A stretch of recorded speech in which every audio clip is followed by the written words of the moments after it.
Yo pas tout le monde, bienvenue dans une nouvelle vidéo. Comment allez-vous? J'espère que vous allez tous bien, que vous êtes tous en forme. Donc les amis, je tiens à vous dire ici dans cette vidéo de petits 3 mots avant de commencer vraiment la vidéo. On est officiellement donc partenaire de Broadband TV. Donc je sais pas si vous avez lu sur la page officielle Elpa officielle et Ortex Elpa officielle sur Facebook. Si vous l'avez pas fait ou que vous ne suivez pas, ça me ferait plaisir que vous venez nous suivre là-dessus.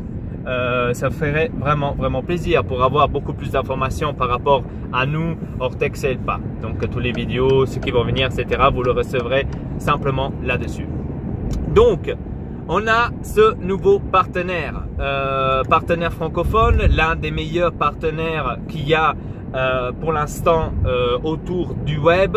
On est très content de faire partie de cette famille Broadband TV, qu'on a trouvé un accord, qu'on a pu être un membre de Broadband TV. Ça nous fait extrêmement plaisir, comme à moi, comme à Ortex. Bien sûr, toutes les décisions sont faites par Ortex et par moi, donc c'est pas que je suis tout seul. Donc il faut vraiment préciser les choses parce que la plupart d'entre vous peut-être le savent pas. On est à deux à gérer la chaîne, à décider des actions de la chaîne Ortex Elpa. Pas que vous pensez que je suis tout seul ou quoi que ce soit. En tous les cas, c'est grâce à vous les amis qu'on est arrivé à ce niveau, qu'on est arrivé à 5000 abonnés, qu'on a réussi à faire augmenter nos vues. C'est grâce à vous, c'est grâce à votre soutien, c'est grâce à votre partage, de votre volonté de regarder, de suivre notre chaîne Ortex Elpa. Ça nous fait plaisir et bien sûr continuez les gars, continuez. Bref. On va commencer donc avec cette vidéo foot mercato les gars. Il faut que j'en parle, je vous ai dit qu'il y aura beaucoup de vidéos là-dessus parce que c'est un sujet que j'aimerais bien parler, j'aime bien discuter, j'aime bien dire la mienne. Alors, on est arrivé le 30 juin les amis, on est arrivé le 30 juin et qu'est-ce que c'est le 30 juin? Je vous ai déjà dit ça plusieurs fois dans les vidéos précédentes. L'Inter avait ce problème avec le fair play financier. Donc, je vous rappelle qu'ils avaient donc on va dire ce trou qui devait remplir, c'est-à-dire des joueurs qui devaient vendre pour remplir, on va dire, ce trou de 30 millions d'euros. Donc, l'Inter devait vendre 30 millions, enfin, devait encaisser, on va dire, 30 millions entre ce mois-ci, donc ce mois de juin. Et bien sûr, ils ont réussi les gars, ils ont réussi, je suis très content, vraiment jusqu'à la dernière seconde carrément, vraiment le dernier jour, ça a été fait, bam, d'un côté d'un l'autre, 30 millions, c'est bon, c'est fait. Et donc là, on voit que c'est vraiment une société sérieuse. Donc, on critisait beaucoup, je suis sincère. Nous les interistes, on critiquait beaucoup la société comme quoi qu'elle ne serait pas présente, qu'elle se montrait pas, etc. Donc on critiquait beaucoup la société Sanning.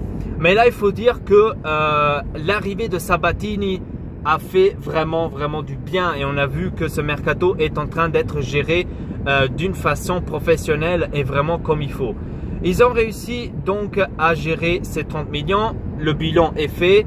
Ils sont arrivés à zéro, le fair play financier est donc effacé, c'est-à-dire qu'à partir de lundi, on va commencer à faire du mercato. Et ça s'annonce du lourd les gars. Je vous le dis ici dans la vidéo, moi j'y crois. Il y aura Di Maria qui va arriver, il y aura certainement Nangolan qui va arriver, il y aura certainement plein de gros joueurs qui vont arriver à l'Inter. Et donc suivez le mercato de l'Inter avec Ortex Elpa bien sûr et avec moi ici présent.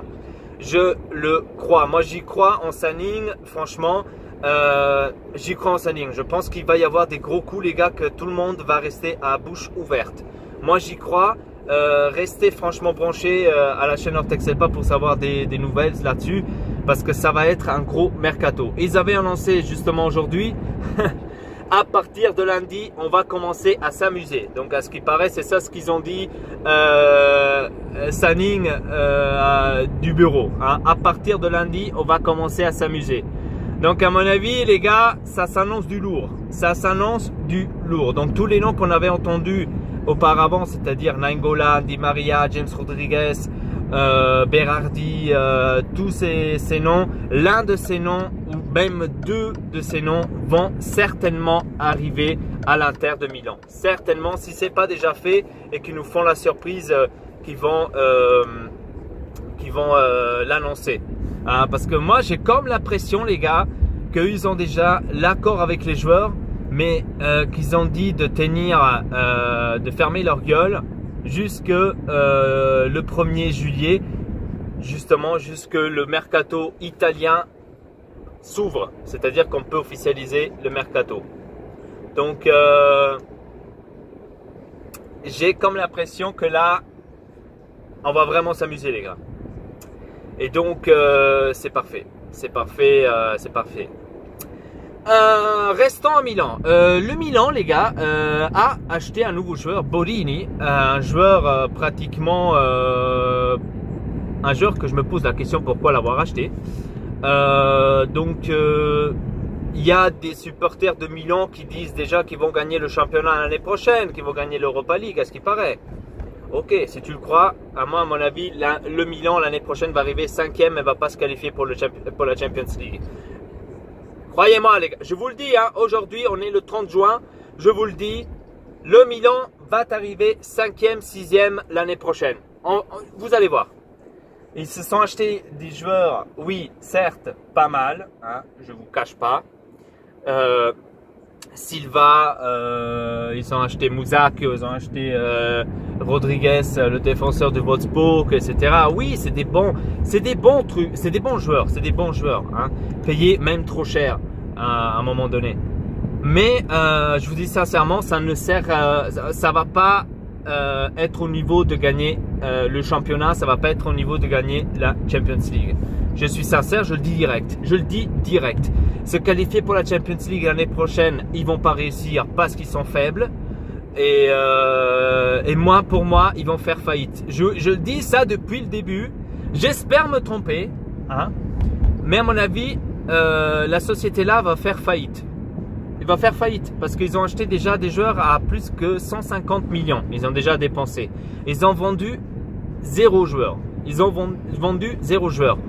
En octobre, il y a le UEFA ils ont déjà annoncé qu'ils vont aller toquer à la porte pour parler parce que je vous ai déjà raconté ça dans une vidéo précédente et ils ne sont pas tout à fait rassurés avec ce projet milanais là. Et on verra ce qui se passe, les gars. Pour la Juve, on avait parlé d'un blocage de mercato. Là, pour l'instant, il n'y a pas des grosses nouvelles par rapport au transfert de Paul Pogba.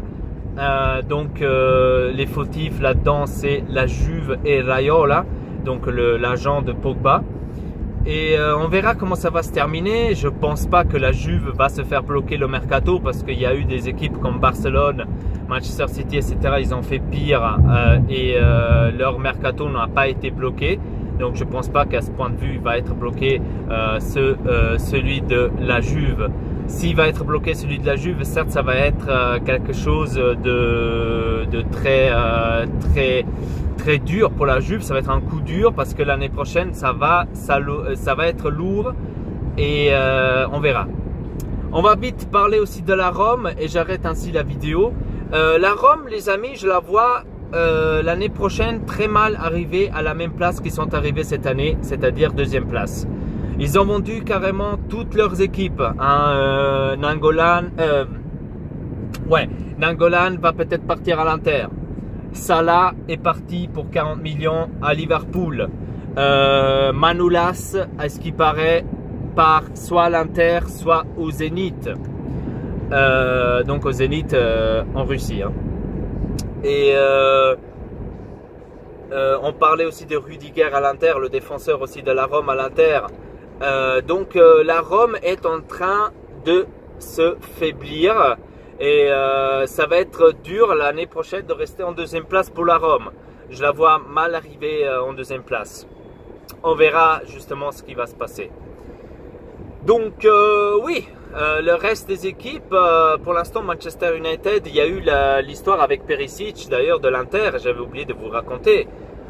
Donc le Manchester United voulait absolument Perisic pour 35 millions. Et l'Inter a dit non, soit tu nous donnes 50 millions à cause du fair play financier, soit rien. Donc Manchester United pensait mettre au mur la société Inter, donc leur dire non, on vous donne seulement 30 millions pour que l'Inter cède justement pour le fair play financier. Mais ils l'ont eu dans le cul.